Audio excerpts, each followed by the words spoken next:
Welcome to Board Ghost, story broadcast with Games as the Engine.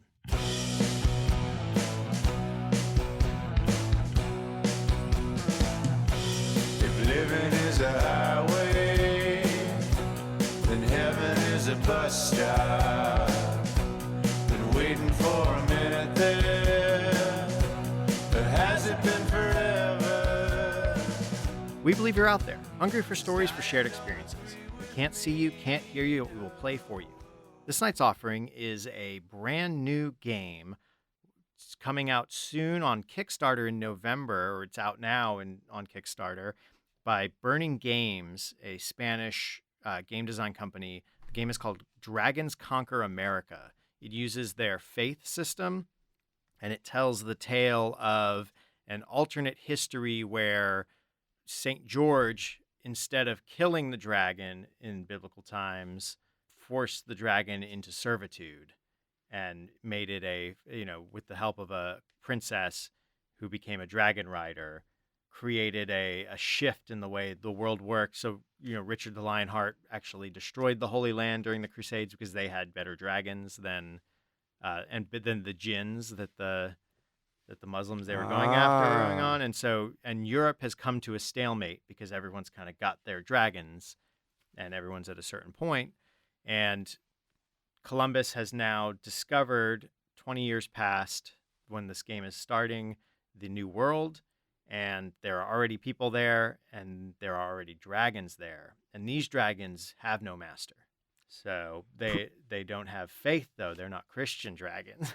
The designers right away flag that this is all kind of problematic stuff. They set it up so you can and should be playing characters on both sides of the conflict. The main thrust is that you're playing characters who are potentially, at least in this first adventure, on neither side. They're mercenaries. They could be a mixed band of people who are native to the area versus people who have come over. But you're a little more mercenary, and it's up to your party to decide where your allegiances lie.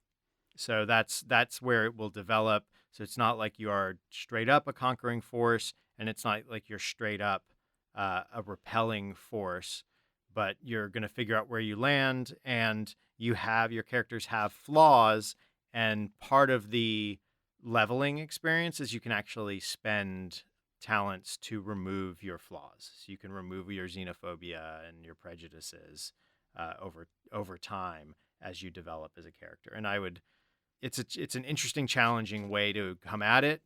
We'll see if it's successful. I think we're going to eschew some of the more problematic aspects, and I don't know if we're going to get too deep into this stuff. It's a little bit of grooviness. It's a lot to start your characters off with, and I think it's something that you would, before even using these prejudices, should have a conversation with your group and your DM and decide if, even if you're playing in a system that didn't have these issues, that's a conversation you should have, is what are you comfortable with? If someone's making certain character choices, is that something you want in your game? Even if it was D&D, if someone was like, I want my elf to hate all of the races, that could make someone pretty mad and could be a little too close to home for people, especially if it's not handled sensitively or whatever. It is good to have those conversations in your gaming groups at home. For this game, we are very specifically set in South America, the continent of South America. It revolves very much around the clashing of cultures, of native cultures and conquesting cultures. And so we definitely want to be very sensitive to the material. And this is brand new to us, and the rules, a lot of them are still in beta. So your humble players, myself, John Holt, with me, Ken Breeze, and returning guest. Hi, I'm Jocko Farino. Welcome back, Jocko. Hey, thanks for having me. So what I'm going to have you guys do before we get into stuff is, why don't you tell us a little bit about your character, and feel free to add flavor. Awesome. Describe what they look like for me. Awesome. Yes, I am playing Maria Milagros Castaneda. And Maria is a exiled noble from Spain. She is a devout Catholic. The way that she looks, she's an explorer. She definitely is a female conquistador. She has very thick